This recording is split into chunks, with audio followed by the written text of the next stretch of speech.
Hello everyone, this is Crystal Nugget, Chris, whatever you want to call me, and I apologize. Right now I'm going to apologize for all of the stuttering and such that I do in this video because this is pretty much unscripted. I will be reading some things out, but just me talking right now is completely unscripted. So yeah, I'm sorry for that, but I do feel like this video is long overdue. I have recently noticed that I am closing up to 10k, not 10k, oh my gosh, not yet, 2k, and it means a lot to me. So for all of the people who are supporting me and watching my videos, thank you very much. Knowing that people enjoy my content is what's keeping me going. But the majority of my videos do focus on a Warrior Cats universe that I created with my friend, the Best Dolphin. Most of the cats in the universe belong to me, but a lot of them, including some important ones like Darkstar and Nettlestar, belong to him. If anyone is curious which cat belongs to who, I will probably eventually make a list of that, and if I do, it will be in the description. Or you can just straight up ask me in the comment section. I really do like it when people draw cats from that universe, but some people don't realize that they could be drawing one of Dolphin's cats and not mine. But I love the art anyway. All of you are so talented, and I've received so much fan art recently, and it's made me so happy. So for those who don't know, I have a very active public Discord server. It's a pretty cool place. I suggest checking it out. The more members, the merrier. But in that server, I have a channel that has all of the information that you need to know about my universe. But since a lot of you are probably not in my Discord server, I have decided to read out everything in that channel in this video. So sit tight, and here we go.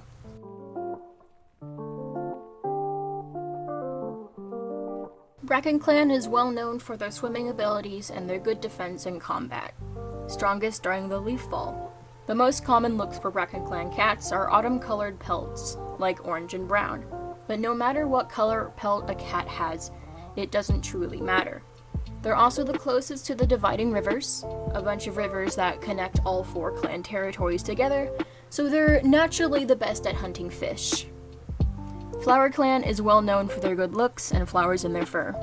They are the strongest during New Leaf. It is their job to grow flowers for the flower festival every year, and they also run the Purple Tulip, which is basically a cat nightclub. There's cat alcohol and stuff. FrostClan is well known for the fur coats warriors wear and their light pelts. They are the strongest during the leaf there. Almost all FrostClan cats have mostly white fur, and it's very challenging to live as a FrostClan cat without white fur, as it's almost required for survival.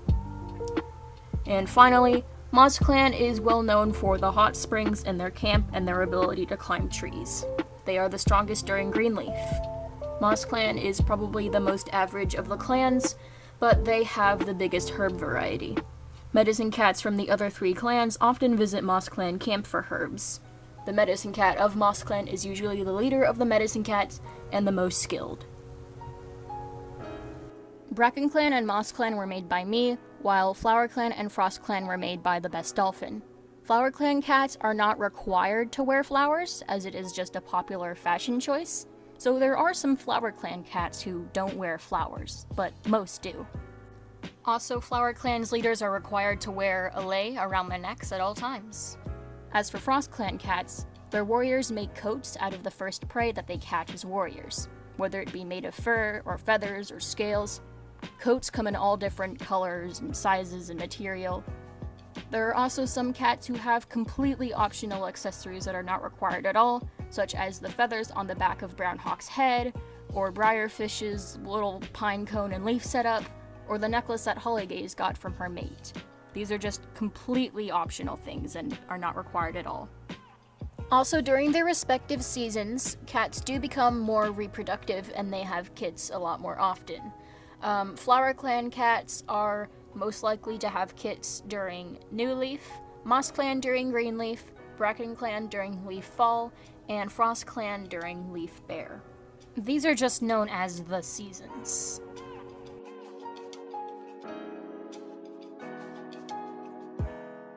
This here is a map that I sketched out of the forest. The blue lines are what are known as the dividing rivers. The two that are a bit thicker than the other two means that they are larger rivers for BrackenClan cats. The singular green heart is a big birch tree with a burrow underneath it, underground, with a little pool and a bunch of, basically just a really comfortable place to hang out. You can find the birth of it in Fernfreckle's Dream, Chapter 17. It is also where Darkstar and Fernfreckle are buried. The red slashes are resting places. That is where most cats are buried. And the little pink little thing in the bottom right is the Lake of Love. That's basically just a cave that is in the mountains where a choral cat group called the Sweethearts rehearse once a day. The burrow under the Fern and Dark Tree and the Lake of Love both look pretty similar on the inside, them both having big pools, except the burrow is underground and the Lake of Love is a cave. A poisonous flower called oleanders actually used to grow in the Lake of Love, but they have been since cleared from the forest in an event called the Picking that I will explain later. Like in canon, cats do follow the warrior code. However, there have been some changes made. The changes in the warrior code have made the forest a bit more laid back. Clans are pretty much satisfied with how much territory they have, so they are not trying to gain or lose any or anything like that. The clans all trust each other, so you can come visit them, you can just come and go whenever you want. So trespassing isn't really considered trespassing unless you are a rogue or kitty pet. However, it would still be against the warrior code to hunt on another clan's territory. Another thing that has changed is when gatherings are held. These cats somehow know what months are, so instead of meeting every full moon, they meet on the first of every month. Medicine cats can also have kits and mates of their own, and cross-clan relationships are also allowed. Cats are also allowed to move clans if they want to be with a significant other. Good examples of that are Fernfreckle and Honeyshade, who both moved from Moss Clan to Flower Clan to be with their significant others. However, Flower Clan and Moss Clan are very close because their leaders back in time were also good friends, so Moss Clan and Flower Clan have pretty much just bonded to each other. So unless the couple is from Moss Clan and Flower Clan, the transition may be a bit more difficult. Another thing I should probably mention is that instead of having one big warrior's den, every clan is allowed to pretty much have their own dens for warriors. There is one apprentice's den, one medicine den, one leader's den, one elder's den, etc. But warriors are allowed to have their own individual dens, or they can share as well, but most warriors have a den to themselves. Another popular tradition is what I mentioned when I was introducing Flower Clan, called the Flower Festival. The Flower Festival lasts from February 1st to February 14th. It's basically where Flower Clan cats grow flowers for cats from all 4 clans to give to the cats in their lives. And on the last day, all of the cats get together in Flower Clan camp to appreciate the work of the Flower Clan cats. Every flower has a different meaning depending on their color. The image up here, up on the screen right now, is the color code. Probably one of the most important traditions are leader marks. While a new leader is getting their 9 lives from StarClan, they change just slightly in physical appearance. Leader marks are a way to show authority and to confirm that the cat has received their 9 lives. Some leaders describe to StarClan how they want their leader mark to look. It could be pretty much completely unnoticeable, like a 3rd tail stripe. There is also the common choice of having a diamond on their bodies, most commonly on their foreheads and on their chests. Shortly after a Flower Clan leader gets their 9 lives, they receive their lei that is made by their medicine cat.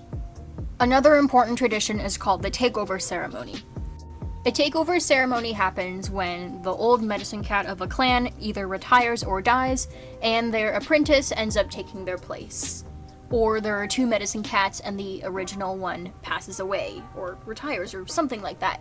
Basically, the medicine den goes to a completely new owner, and this new cat is supposed to become the full-time one and only medicine cat of that clan. Takeover ceremonies normally happen during gatherings, so all 4 clans can witness the quote-unquote crowning of the new medicine cat.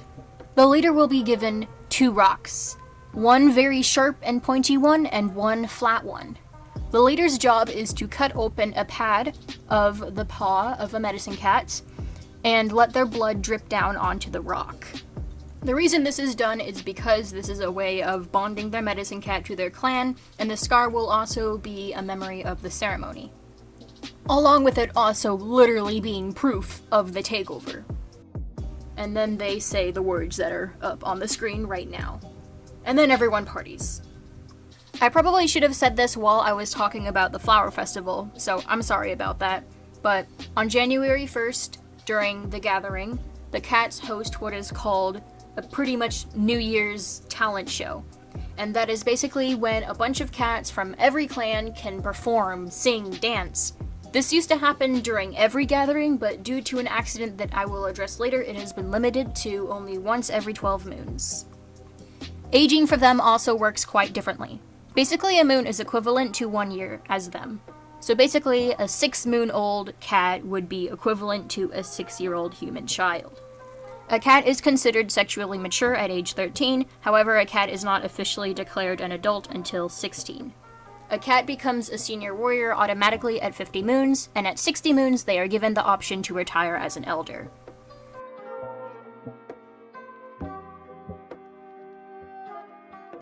Like in canon, there is StarClan and there is the Dark Forest. However, there are 2 other alternate choices that have been explored recently. There are wandering spirits who are outlined in gray rather than the white from StarClan or the red from the Dark Forest. The reason they're gray is because they aren't good enough to get into StarClan, but they aren't bad enough to go to the Dark Forest either. They are more on a gray scale. Wandering spirits are basically just invisible ghosts wandering the overworld. They do live in the Forest of the Wandering, which is a hidden part of the forest that I did not show on the map in part 2 because it is hidden, and very few living cats have seen it before. While most wandering spirits are neutral cats, there have been some rare cases where StarClan cats request to be wandering spirits because they either want to be close to someone they love or they don't feel satisfied and aren't ready to go into the afterlife. Usually, StarClan's leader is in charge of the Forest of the Wandering. The cat you see on screen right now is Daywaters, and at the time of making this video, she is the current leader of StarClan. She received the blue markings on her face to represent her leadership. She only got them after she died, of course. Normally, despite being the leader of StarClan, most StarClan leaders decide to be wandering spirits because one of their jobs as StarClan's leader is to decide who gets into it. And most cats get to know wandering spirits more if they are one themselves and they spend more time around them. Basically what they do is examine the wandering spirits, their behavior, their actions, their personality, their everything. And they basically just keep doing this until they know for sure whether the cat should go to StarClan or the Dark Forest, and then they send them there. At the time of this video, the Dark Forest's current leader is Ice Willow. She also has markings on her face, however they are red and they curve back rather than in the front. This goes both for StarClan and the Dark Forest, but the current leader inherits the markings on their face. As soon as a leader steps down or is killed, the successor ends up developing the marks. They just poof onto their face. The leader of the Dark Forest has the ability to appear in the dreams of cats who they have a grudge against. They can also give themselves or another Dark Forest cat the ability to possess another cat, a living cat, but it also drains a lot of their energy in return, and it leaves them unable to do anything for a few moons. New leaders for StarClan and the Dark Forest are chosen every 100 moons. StarClan leaders are normally very kind and wise and sweet, while the Dark Forest leaders are chaotic and cruel and just crazy.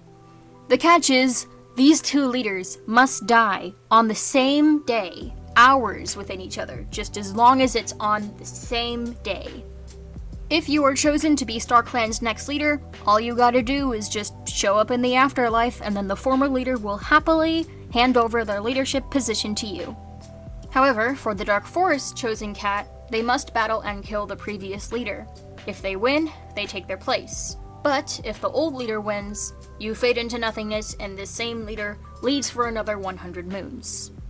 This has not happened in the universe, but say it did happen. Assassination. If the leader of StarClan was assassinated, the old leader would just step back up and rule until the next one comes around. But if the leader of the Dark Forest was assassinated, the Dark Forest would be left without a leader until the next one arrives. With the explanation of wandering spirits, StarClan, and the Dark Forest over, it is time that I address the Sacramentum Imperium. So far, there has only been one cat who has gone to the Sacramentum Imperium, and they are outlined with purple after they die. Now, I am not the person who created the Sacramentum Imperium. Dolphin did. So, I am going to read out his definition of the Sacramentum Imperium. Sacramentum Imperium. Living cats can travel there by drinking from what is called the Pool of Imperium, which is hidden in FrostClan camp. The only named cats to do so are Nettle and Yellowheart. At the time of this video, of course. Basically, it's a realm where the old gods live, which was the religion before StarClan was a thing. Any living cat who visits is bound to the realm, and therefore cannot leave. However, there are some exceptions, as the gods like to toy with people and stir up chaos. They can send you back to the forest, but with unknown side effects called afflictions, aka powers. For example, Nettle came back with an extreme intelligence, but he was also incapable of feeling anything physical or emotional. Once you are bound to the realm, that is where your spirit will go when you die. That is what happened to Nettle when he died. He became a soul of the Sacramentum Imperium, giving him his purple outline. This will also happen to Yellowheart when she dies. However, Nettle did not stay in the Sacramentum Imperium forever. He was able to make a deal with the gods, and they let him become a wandering spirit with his mate Slitbird. So it is possible to leave the Sacramentum Imperium, it would just be tricky. When a cat bound to the Sacramentum Imperium dies, a bunch of purple smoke comes out of their body very slowly over the next few days. Cats who are frequently in contact with that smoke for that period of time also inherit powers. However, they are not bound to the Sacramentum Imperium, and the smoke will not come out of their bodies when they die.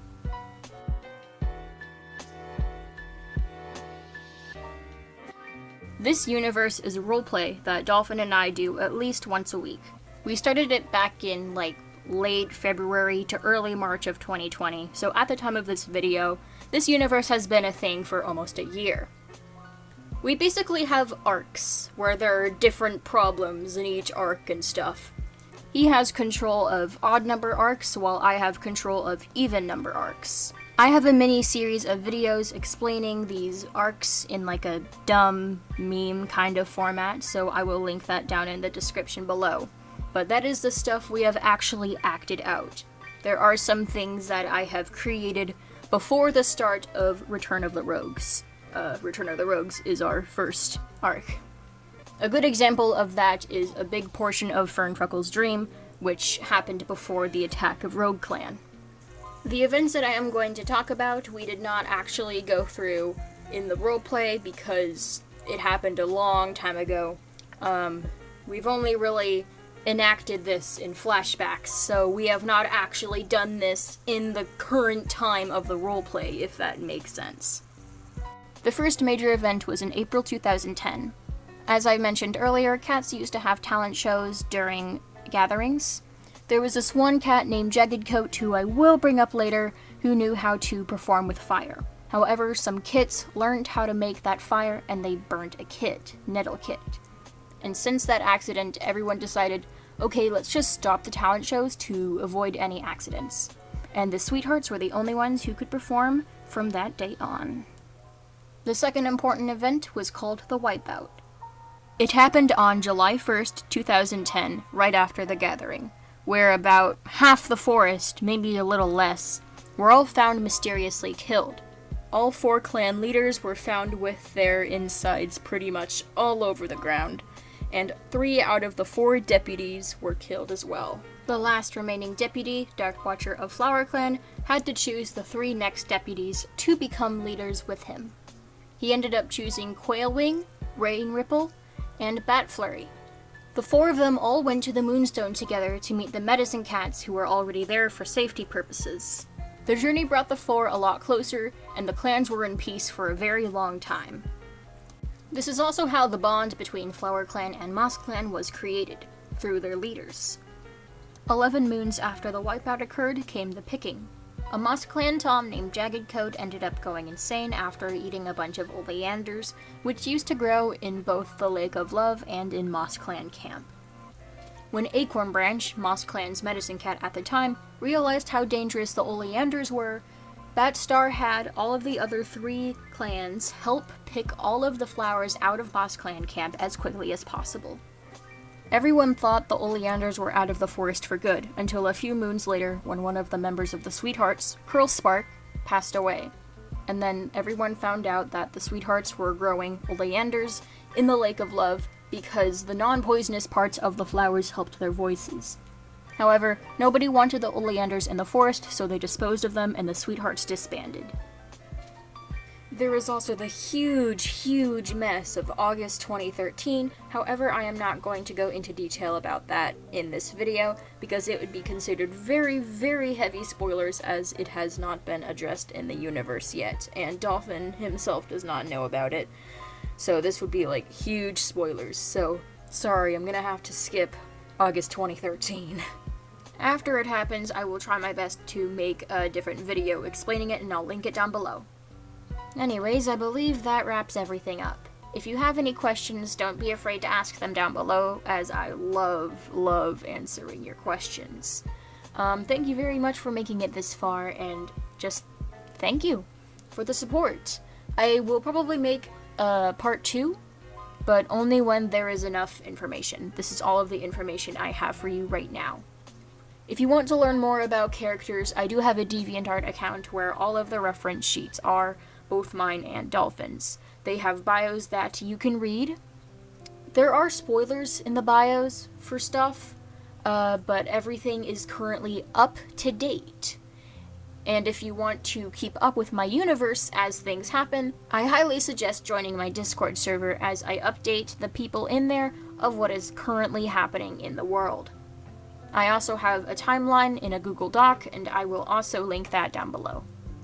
Thank you all so much for watching, and I will see you in the next video. Farewell.